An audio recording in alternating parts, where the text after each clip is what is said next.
ನರಸಿಂಹೋ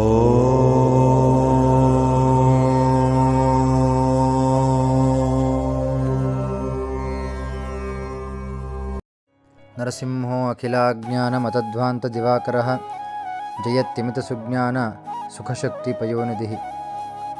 ಪರಮ ಕಾರ್ತೀಕ ಮಾಸದ ಕಡೆ ಅಮಾವಾಸ್ಯೆಯ ದಿನದಂದು ನಾವೆಲ್ಲರೂ ದೀಪಗಳನ್ನು ಹಚ್ಚಿದ್ದೀವಿ.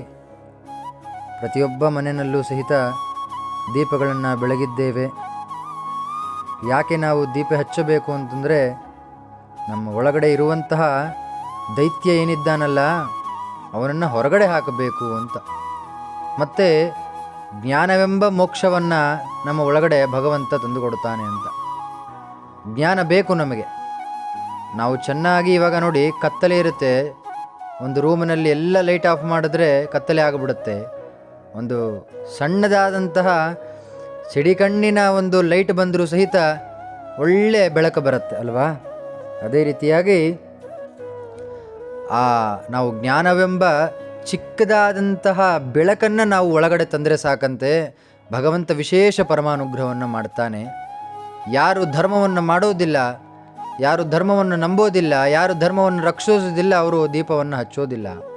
ಆದ್ದರಿಂದ ಕಡೆ ಕಾರ್ತೀಕ ಸೋಮವಾರ ಬಹಳ ವಿಶೇಷವಾಗಿ ಬರುವಂಥದ್ದು. ಅದಕ್ಕೆ ನರಸಿಂಹೋ ಅಖಿಲ ಅಜ್ಞಾನ ಮತಧ್ವಾಂತ ದಿವಾಕರಃ ಅಂತ. ನರಸಿಂಹೋ ಅಖಿಲ ಅಜ್ಞಾನ ಅಂತ. ಅದರಿಂದ ನಮ್ಮ ಒಳಗಡೆ ಇರುವಂಥ ಅಜ್ಞಾನವನ್ನು ನಾವು ಮೊದಲು ಕಳ್ಕೋಬೇಕು. ಆ ಅಜ್ಞಾನವನ್ನು ಕಳ್ಕೊಂಡಾಗ ಮಾತ್ರ ನಮಗೆ ಜ್ಞಾನವೆಂಬ ಬೆಳಕನ್ನು ಕೊಡ್ತಾನೆ. ಆ ಬೆಳಕನ್ನು ಅಜ್ಞಾನವೆಂಬತಕ್ಕಂಥ ಅದನ್ನು ನಾವು ಹೋಗಲಾಡಿಸಬೇಕಾದ್ರೆ ನಾವು ಏನು ಮಾಡಬೇಕು? ಭಗವಂತನಲ್ಲಿ ಪೂಜೆಯನ್ನು ಮಾಡಬೇಕು. ಭಗವಂತನಲ್ಲಿ ಪೂಜೆ ಮಾಡಬೇಕಂದ್ರೆ ಒಳ್ಳೆ ಮನಸ್ಸು ಬೇಕು. ಒಳ್ಳೆ ಮನಸ್ಸು ಬೇಕಾದರೆ ದೇವರ ಸೇವೆ, ದೇವರ ಭಜನೆ, ದೇವರ ಸ್ತೋತ್ರಗಳನ್ನೇ ಪ್ರತಿನಿತ್ಯ ಪಠನೆಯನ್ನು ಮಾಡಬೇಕು. ಪ್ರತಿನಿತ್ಯ ನಾವು ದೇವರ ಮುಂದೆ 2 ದೀಪವನ್ನು ಹಚ್ಚಿ ಭಗವಂತನ ಸ್ತೋತ್ರ ಹೇಳಿಕೊಂಡ್ರೆ ಅದೇ ದೊಡ್ಡ ಮಹಾನ್ ಪುಣ್ಯ ನಮಗೆ. ಆದ್ದರಿಂದ ಇವತ್ತು ಕಾರ್ತೀಕ ಮಾಸದ ಕಡೆ ಅಮಾವಾಸ್ಯೆ ಮಾತ್ರ ದೀಪ ಹಚ್ಚಬೇಕು, ಪ್ರತಿನಿತ್ಯ ಹಚ್ಚಬಾರ್ದು ಅಂತಲ್ಲ. ನಾವು ಪ್ರತಿನಿತ್ಯ ಆ ದೀಪವನ್ನು ಹಚ್ಚಿ ಬೆಳಗಬೇಕು.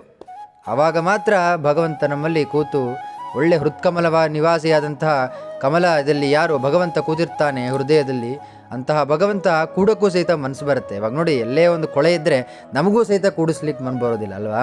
ಮನಸ್ಸು ಬರೋದಿಲ್ಲ ಕೊಳೆ ಇದ್ದರೆ. ಆದರೆ ನಮ್ಮ ಒಳಗಡೆ ಇರುವಂಥ ಕಾಮಕ್ರೋಧ ಮದಮಾತ್ಸರ್ಯ ಅದೆಲ್ಲ ನಮಗೆ ಕೊಳೆ. ಅದರಿಂದ ಮೊದಲು ಅದನ್ನು ಹೋಗಲಾಡಿಸ್ಬೇಕು.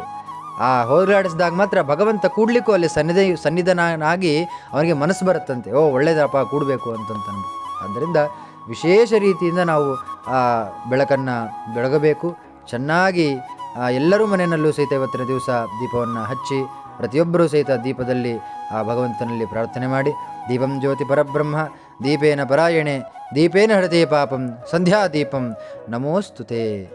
ಸಂಪೂರ್ಣ ಮಧ್ವಾಂತರ್ಗತ ಶ್ರೀ ಕೃಷ್ಣಾರ್ಪಣಮಸ್ತು, ಮಧ್ವೇಶಾರ್ಪಣಮಸ್ತು. ಹರಿ ಓಂ.